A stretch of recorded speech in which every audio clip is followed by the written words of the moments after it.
The first normal working day of 2026 didn't really quite go to plan, did it? Snow and ice causing widespread disruption across the island. Schools closed, the airport has been shut all day, some roads, including the mountains, staying closed until at least midday tomorrow. Well, we're joined on the line now by the Infrastructure Minister, Dr. Michelle Haywood.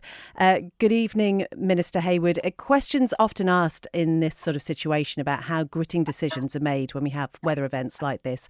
Just remind us first what the protocol is when it comes to prioritising which routes stay open. So we prioritise the north-south routes and the routes that get people to the hospitals and connect our emergency services to our communities. The gritting team yesterday were mostly focused on the north because obviously that's where the snowfall was through yesterday afternoon, and they worked until 2:30 this morning, and then another shift took over and they were back on. But there was this kind of almost unforecast snow that came in between 3 or 4 o'clock in the morning that hit a band across the south of the island in a really concerted way. That they weren't roads that we were focused on at that time, and so everything was redirected then to try and deal with the issues that had caused. The impact of island-wide school closures is obviously significant. So, Minister, how confident are you that everything possible was done to avoid that this morning from your department's point of view? So from my department's point of view, obviously we don't take the decision to close schools, but we do have to take decisions across a number of areas about what the roads are like and where we've gritted, but we also take decisions over the bus service. And meetings happened yesterday to discuss what conditions were expected to be like. Meetings happened again very early this morning as well, and the bus service go out and evaluate routes to check that they're safe to send out buses with passengers on, and the decision was taken by the bus managers not to send the buses out this morning because the conditions were just not safe enough. Now, I mentioned the airport closure. We are also joined now by the Interim Airport Director, Geoff Pugh.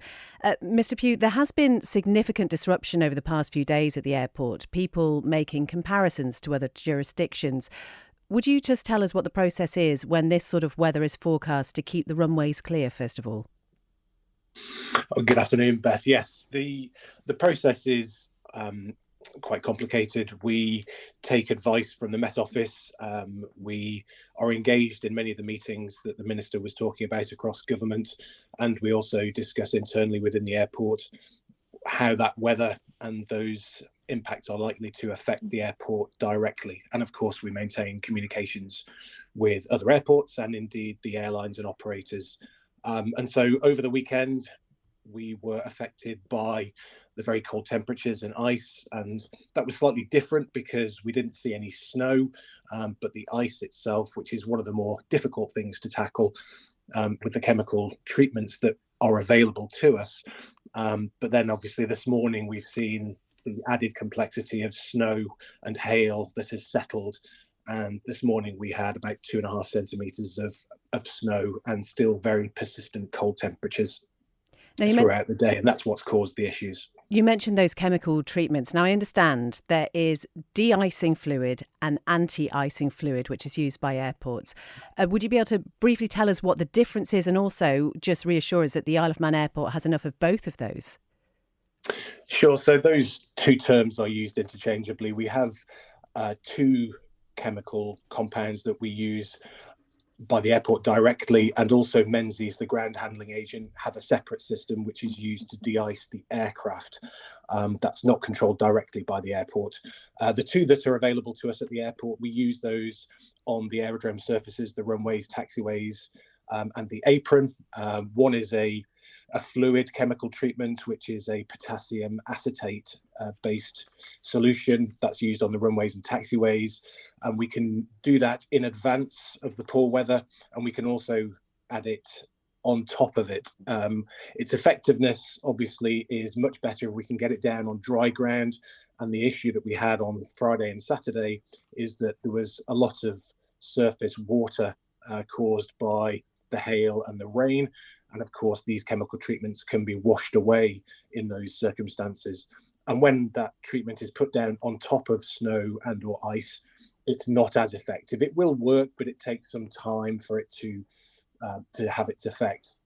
The other treatment that's available, which we use in and around the apron and the aircraft stands, is a pellet, a solid pellet, which is a sodium acetate-based material. And the reason why we use that as a pellet is because the spreaders that are used to put the chemical treatment down on the aprons and taxiways are dispensed using large spray bars that are attached to our tractor units, and those can't get into the nooks and crannies around the aprons, so those can be spread by hand if necessary.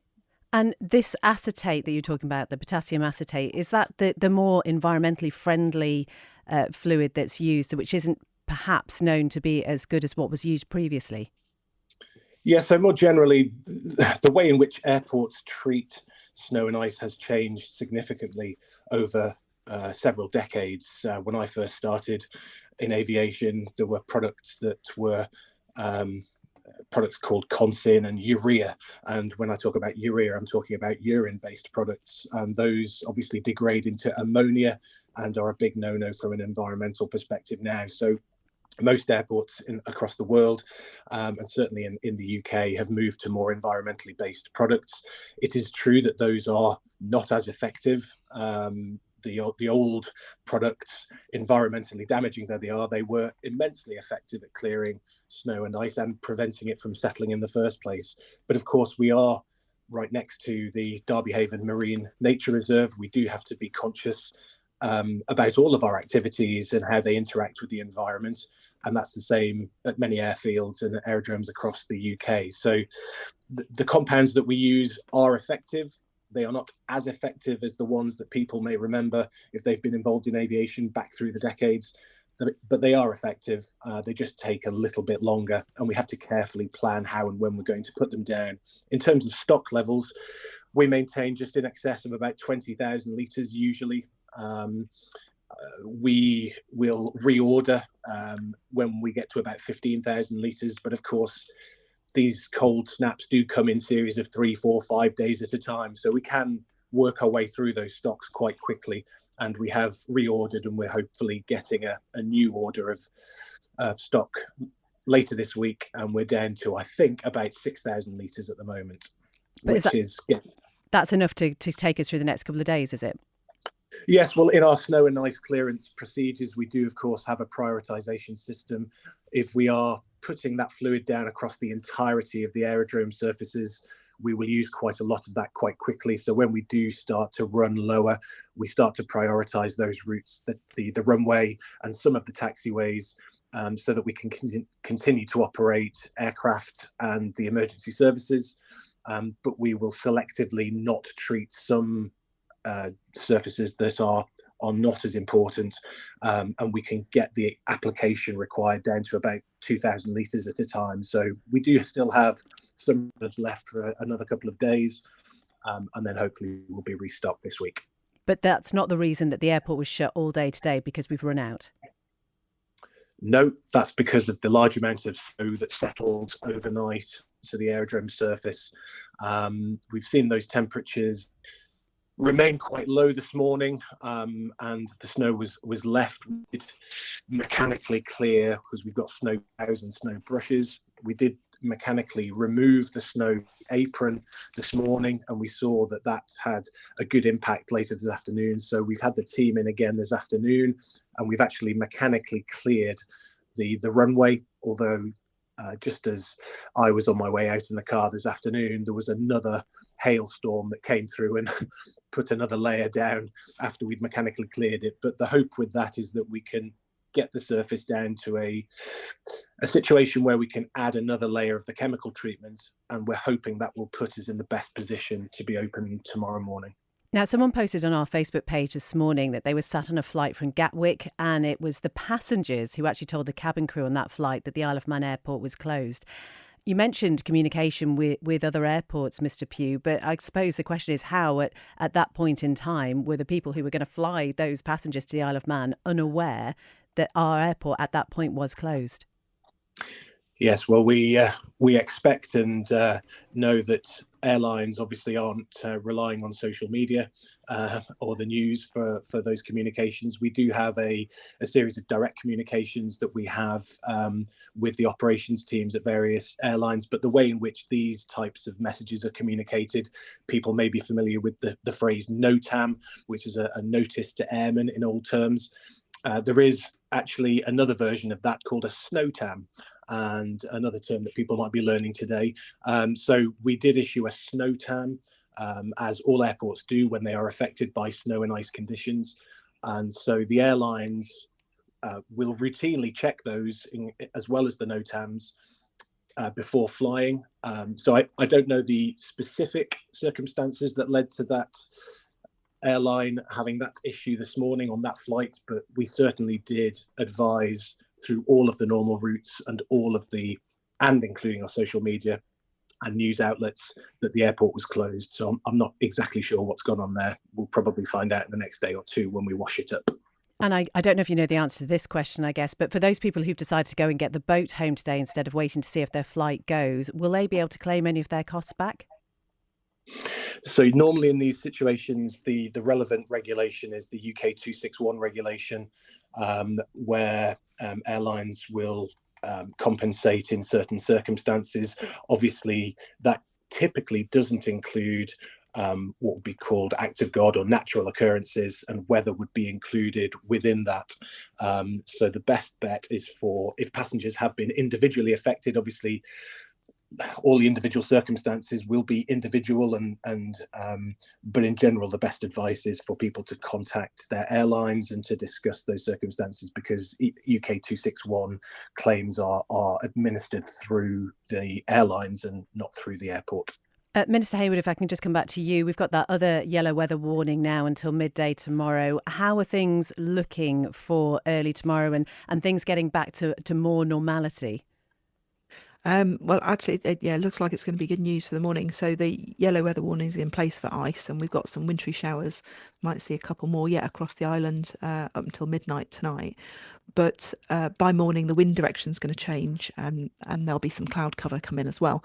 So we will start to see a thaw. Things will move up. There'll be some milder air coming across us. It won't feel, I'm not allowed to say warmer, but it won't feel quite as cold, apparently. So it may be we see a bit of a slow start in the morning just as we escape that overnight ice. But conditions should warm up during the day, and that should result in the clearance of most of the lying snow and ice that we've got, certainly down at low levels at the moment. And just finally, how confident are you that our winter operations match what would be considered best practice elsewhere? I'm mightily impressed by the team. I've explained to somebody today, between buses and highways and the airport, the DOI has a number of fingers in the weather conditions and the response to it. I need a huge shout out to all the officers who were working all the way across the weekend to deal with the conditions, who've worked overnight, who've started in the early hours this morning, planning and evaluating the data from the Met Office, and they're obviously, they're staffed 24 hours a day, so they're busy pulling the latest forecast runs and providing the best advice they can to not only their DOI colleagues but other government departments as well. And I think you've seen across the weekend and through today that officers and workers within DOI have absolutely stepped up to being able to respond to this as best we can. We've not managed to keep every road open. We can't keep out some of the smaller estates we obviously can't get to, but we have tried our very best to keep the island moving as much as we can. Thank you for making it to the end of the Manx Radio newscast. You are obviously someone with exquisite taste. May I politely suggest you might want to subscribe to this and a wide range of Manx Radio podcasts at your favourite podcast provider, so our best bits will magically appear on your smartphone. Thank you.